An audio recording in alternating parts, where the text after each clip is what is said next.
In this week's episode of the Ask the Big podcast, we're going to be answering the question, when do I have to start using the new residential property disclosure form with listings? Stay tuned.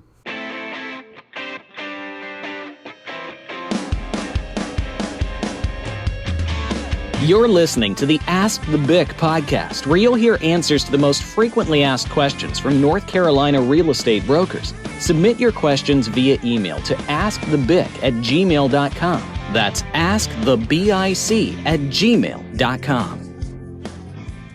Well, welcome everybody to this week's episode of the Ask the BIC podcast. My name is Russ Lockamy. I have been a broker in charge in the Raleigh, North Carolina area since 2011. And this week's question comes from one of our very own agents, Megan Perry. And she asks, when do I have to start using the new residential property disclosure form with listings? Well, congratulations, Megan, on another listing, and applaud you for staying on top of new developments with our profession. As you know, we have a new residential property disclosure statement that is coming out, and it is a pretty big update. Over the years, we've had pretty much the same look and feel of the form. This is the first major update to the format and the way that sellers and buyers will interact with the form. The signatures have been moved to the last page of the form. It's got a couple of extra pages to the form, but don't worry, most of the questions are the same. It's longer because of the formatting. The instructions are a bit longer, and the text is larger. So we're from 4 to 6 pages, but it's not 2 full pages of more things that we have to worry about. So don't worry too much about that. Most of the questions, like I said, are the same. It comes with a lot better instructions for sellers and brokers. There's a section on there for brokers, and it talks about, as brokers, we cannot fill out the form for the sellers. It talks about, that we still have to disclose any material facts, even if the seller does not disclose them on the form. So it's a much better disclosure and spelled out for us in communicating with our sellers, how to use the form in that regard. There's a new not applicable answer for some questions, and so we also still have yes, no, and no representation, but many of the questions on the old form, it was hard to figure out how to answer it.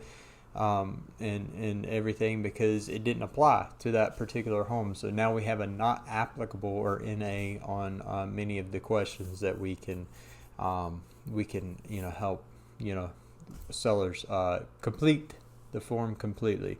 And there's a lot more explanation blanks. So in the old form there was basically one, I think 3 lines of where a seller could explain almost all the questions on the form. Now we have different questions broken up into different sections, and each section has an explanation area for it. So, but to your main question, when do I have to start using it? Well, the form is going to be live and must be used after July 1st. So any new listings after July 1st will require to be used for this form. So if you have a new listing in June, you do not have to use the new form, but you can. And I'm suggesting to our agents that we do go ahead and use the new form, because if there is a change that needs to be made to the old form after July 1st, you do have to switch over to the new form. So working with your sellers, you fill out the old form, and then, there's, water heater, comes up with an issue, or there's a roof leak or something like that, and we have to change the form. You're going to have to get the sellers on board with a whole new form that's longer and all this kind of stuff. So I feel like it would be better to go ahead and start with the new form. And also, that way too, you can go ahead and take advantage of some of the extra instructions that are there and the better formatting. So You can find the form on the North Carolina Real Estate Commission website. Most of your forms libraries and things like that won't be updated until after July 1st, but you can go ahead and get the new form on the Real Estate Commission's website, so you can start using it now if you get a listing to add for June. So hope that answers your question, Megan. My name is Russ Lockamy with the Ask the BIC podcast, and always, like always, take action, but don't take it too seriously. Thanks. Thanks for listening to this week's episode of the Ask the BIC podcast. To have your question answered on a future episode, email us at askthebic@gmail.com.